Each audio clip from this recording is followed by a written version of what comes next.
জানো, বন্ধুত্বের সম্পর্ক হোক কিংবা পারিবারিক বন্ধনের সম্পর্ক, ভুল বোঝাবুঝির কারণে বহু সম্পর্কই নষ্ট হয়ে যায়। অবশ্য এর পেছনে কিছু মানুষের হাত থাকে ঠিকই, তবে একটা সময় জানো কি হয়, সত্যিটা সবার সামনে যখন প্রকাশ হয়ে যায় তখন একটা ভালো সম্পর্কের মাঝে দিয়ে দূরত্ব তৈরি হয়েছিল, সেই দূরত্বটা মিটে যায়।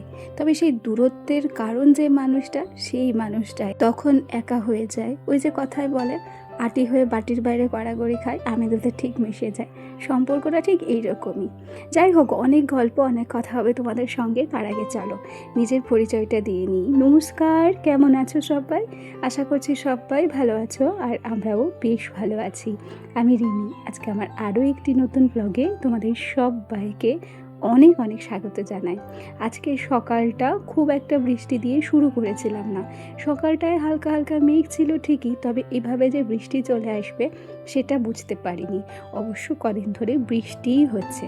ঘুম থেকে উঠে রীতিমতো কাজকর্ম সেরে সোনাকে ঘুম থেকে তুলেছি, ওকে স্কুলে নিয়ে যাওয়ার জন্য রেডি করেছি, টিফিন করেছি। মোটামুটি বলতে পারো আমার ছেলে রেডি হওয়ার পর থেকে ওকে নিয়ে যখন রাস্তার উদ্দেশ্যে বেরোই তখনই একটু একটু বৃষ্টি পড়ছিল।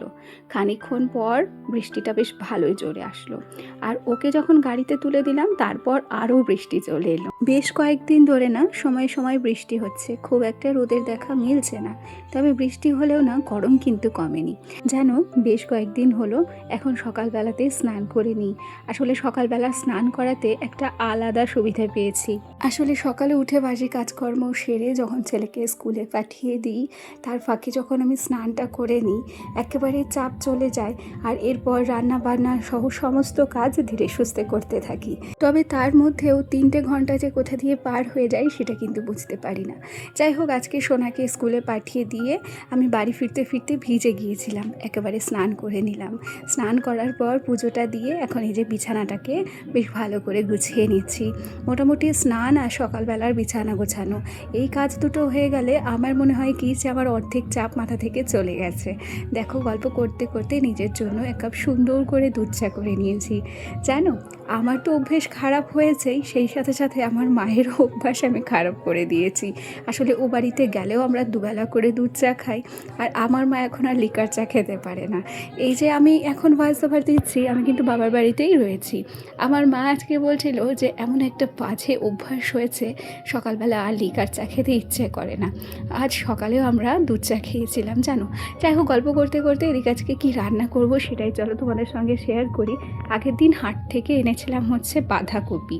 আজকে একটু বাঁধাকপির ঘন্ট রান্না করব, আর সেই সাথে আমার ভাসুর এনে দিয়েছিল পাবদা মাছ। পাবদা মাছটাই রান্না করব। ভেবেছিলাম যে বাঁধাকপিটা আমার বর আসবে তার জন্যই রেখে দেব, মানে ও আসলে তখন রান্না করে দেব। তবে আমার বরের ছুটিটা ক্যান্সেল হয়ে গেছে, গেল সপ্তাহে আসার কথা ছিল, তবে ও আসতে পারেনি। আর এই বাঁধাকপিটা আমি প্রায় 4-5 দিনের উপরে রেখে দিয়েছিলাম। দেখলাম এক প্রকার বাঁধাকপির উপরে ছত্রাক জমে গেছে, তাই আর দেরি না করে আজকে বাঁধাকপিটাই কিন্তু আমি রান্না করলাম। আর সত্যি কথা বলি, এই বাঁধাকপি কিংবা শাক এগুলো কাটাকাটির সময় আমার হয় না, সেই জন্য আমি শাকও খুব একটা খেতে পারি না। এখন থেকে ভাবছি যবে শাক খাওয়ার ইচ্ছে হবে বিকেলবেলা সমস্ত কিছু রেডি করে রাখবো। বাঁধাকপিটা সেই মতো গতকালকে আমি কিন্তু কেটে রেডি করে রেখেছিলাম, আর রাতের বেলা ভাপ দিয়ে রেখেছিলাম, আর ঠান্ডা করার পর ফ্রিজেও রেখে দিয়েছিলাম। আর এই দেখো, আজকে আমি কিন্তু মাছের মাথা দিয়ে গাজর আলু দিয়ে বাঁধাকপির ঘন্ট করেছি। এই ছোট্ট বাটিটায় তুলে রেখেছি আমার বড় চায়ের জন্য, এবং ওকে ডেকে বলেও দিয়েছি যে শিল্পীদি, তোমার যখন সময় হবে এসে তরকারি নিয়ে যেও।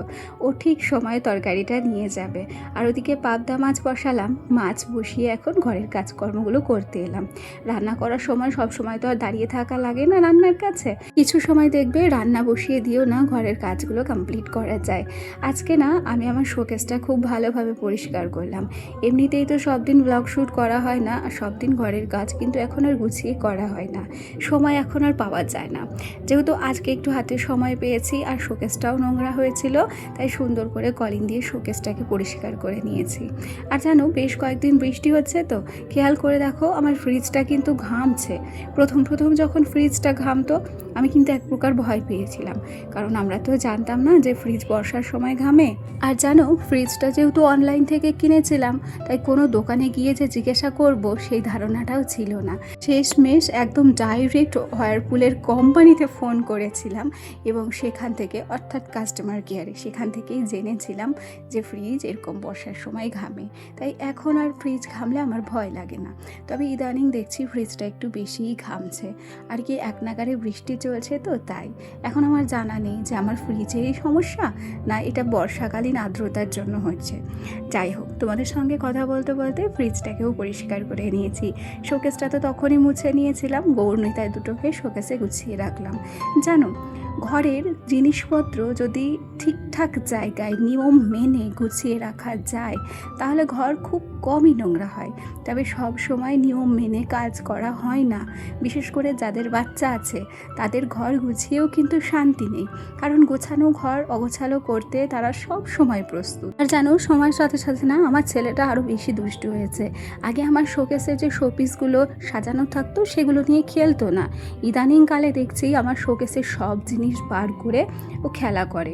বলতে পারো আমার দোনো খাটনি হয়, আমার কাজগুলো ও আরও বাড়িয়ে দেয়। আমি সময়ের সঙ্গে এখন আর পেরে উঠি না, আর সব সময় নিয়ম মেনে কাজ করাও আমার ক্ষেত্রে হয় না। যাই হোক, গল্প করতে করতে এখন বিছানার চাদর মশারি যেগুলো ভাঁজ করতে বাকি ছিল সেগুলো আমি ভাঁজ করে নিয়েছি। আর এখন এগুলোকে রেখে দেবো হচ্ছে শোকেসের মধ্যে।